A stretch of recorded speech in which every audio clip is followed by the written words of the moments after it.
আকস্মিক বৃষ্টিপাতে উত্তরবঙ্গ যখন আজ ভয়ঙ্করভাবে ক্ষতিগ্রস্ত, 21 জন মৃতের সংখ্যা ক্রমশ বৃদ্ধি পাচ্ছে। ল্যান্ডস্লাইড, ব্রিজ ভেঙে গেছে, মাটির নিচে পড়ে আছে কয়েকশো মানুষ, গবাদি পশু, অগণিত মানুষ নিখোঁজ। এই মর্মান্তিক দুর্যোগের সময় রাজ্যের মুখ্যমন্ত্রী কি করছে?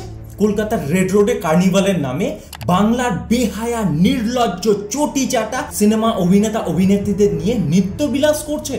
গানের তালে তালে কোমর দোলাচ্ছে, আহ্লাদে গা ভাসাচ্ছে, যেন আজ আমাদের পশ্চিমবঙ্গের জন্য কত আনন্দের দিন।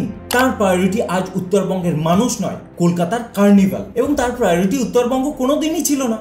উত্তরবঙ্গ উন্নয়নের জন্য 866 কোটি টাকা দিয়েছিলেন, আর মাদ্রাসার উন্নয়নের জন্য 5600 কোটি টাকা দিয়েছিলেন। এখান থেকেই ওনার প্রায়োরিটি বোঝা যায়। জলকে বহিরাগত বলে একটা টুইট করে দিয়ে ওনার দায়িত্ব খালাস। এদিকে বিজেপি কেন্দ্রের এনডিআরএফ টিমের সঙ্গে কোঅর্ডিনেট করে রেস্কিউ অপারেশন চালাচ্ছে। আরএসএস এর স্বয়ংসেবকরা বন্যা পীড়িত উত্তরবঙ্গে ত্রাণ পৌঁছে দিচ্ছে। প্রধানমন্ত্রী স্বয়ং এই পুরো রেস্কিউ অপারেশনকে ক্লোজলি মনিটর করছেন। কিন্তু যার হাতে এই রাজ্য সরকার, যিনি এই রাজ্যের প্রত্যেক মানুষের সুরক্ষা এবং নিরাপত্তার শপথ নিয়েছেন, তিনি রেড রোডে কোমর দোলাচ্ছেন।